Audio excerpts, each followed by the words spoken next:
আমি 18 মাসের জন্য বিজেপিতে গেছিলাম। বিজেপিতে অনেক ভালো মানুষ আছে।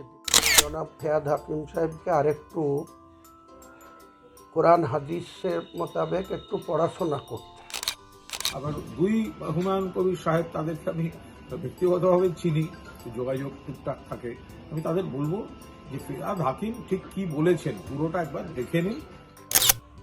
বিজেপির রাস্তা পাকা হচ্ছে না, তারা আরও বেশি উৎসাহিত হবে, কারণ তারা এমনিতেই বিজেপি। আমি 18 মাসের জন্য বিজেপিতে গেছিলাম।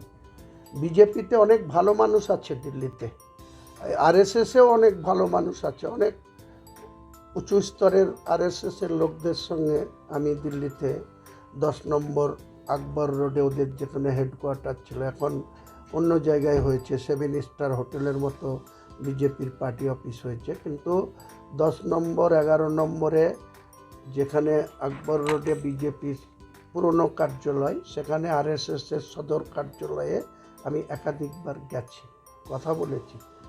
অনেক মানুষ, ভালো মানুষ, কিন্তু ভারতবর্ষের ভালো চাই, মঙ্গল চাই।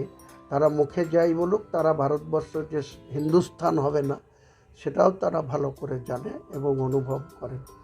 তার বাইরে গিয়ে কিছু আরএসএস আর কিছু বিজেপির লোক, তারা সবসময় যে হিন্দুস্থান করার কথা বলছে। কালকেও আমি ফিয়াদ হাকিমের বক্তব্যর পরে একজন সাংসদ যেভাবে বলেছে যে আমরা 3 বার বলেছে যে ভারতবর্ষকে হিন্দুস্তান হবেই হবেই হবে।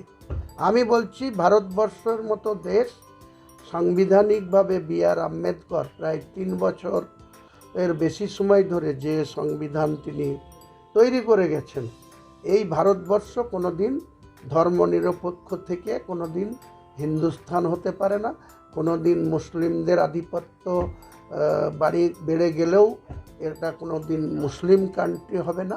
ভারতবর্ষের সার্বভৌমত্ব এবং ভারতবর্ষ সব জাতি ধর্ম নিয়ে এখানে ধর্মনিরপেক্ষ রাষ্ট্র হিসেবেই আছে। আমরা খুবই ভালো আছি, এটাই থাকা উচিত। এই রকম সময়ে এই ধরনের কোনো কথা মোটেই সমুচিত কথা না, এটা বলা ঠিক হয়নি। যে মন্তব্য করেছেন সংখ্যালঘু নিয়ে, সেটা কি বলবেন? দেখুন, আমাদের কলকাতার মহানাগরিক মেয়র এবং রাজ্যের নগর উন্নয়ন মন্ত্রী জনাব ফিয়াদ হাকিম সাহেব এর বক্তব্যটা আমি শুনেছি। তো এই সমস্ত কথা বলার আগে নিশ্চয়ই তার ভেবে চিনতে বলা উচিত।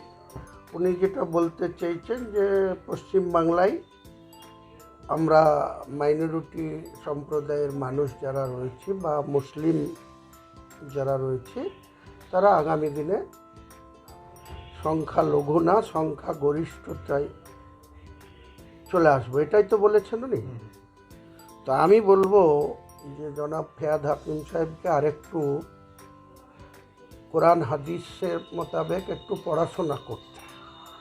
কারণ আমাদের মহান আল্লাহ তাআলা সৃষ্টিকর্তা, তিনি গোটা বিশ্বকে সৃষ্টি করেছেন।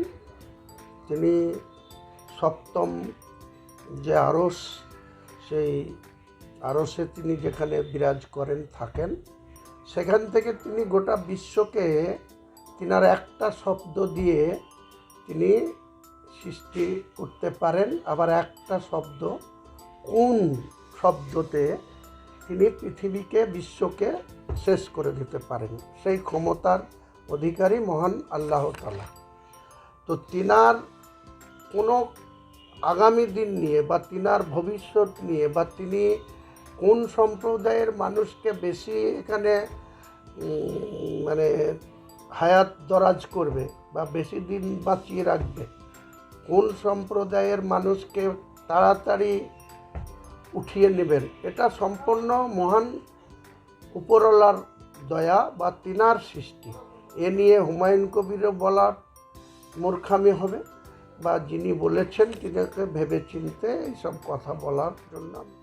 যাই হোক, যে এক্স IPS সাহেব একটি সংলাপ বলেছেন, ডায়লগ বলেছেন, ওটা তো আনন্দ সিনেমার একটা বিখ্যাত ডায়লগ, রাজেশ খান্নার মুখে।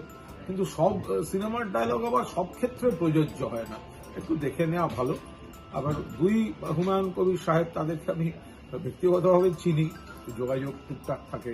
আমি তাদের বলবো যে ফিরহাদ হাকিম ঠিক কি বলেছেন পুরোটা একবার দেখে নিন।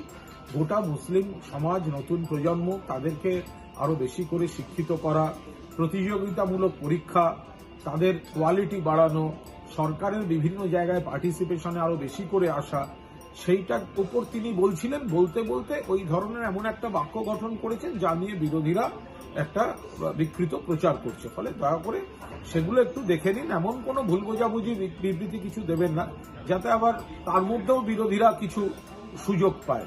আমি নিশ্চিতভাবে বলছি যে ববি হাকিম সেকুলার, এবং তিনি মূলত যেটা বলেছেন সেটা মুসলিম ছেলে মেয়েদের আরো বেশি শিক্ষা এবং বিশেষভাবে এই প্রতিযোগিতামূলক পরীক্ষা, সরকারি চাকরির পরীক্ষাগুলো দিয়ে সিস্টেমের মধ্যে আরো বেশি করে আসা, সেটার উপরই কিন্তু উনি গুরুত্ব দিচ্ছিলেন। সেই সময়ের একটা বাক্য গঠন নিয়ে একটা বিতর্ক হচ্ছে।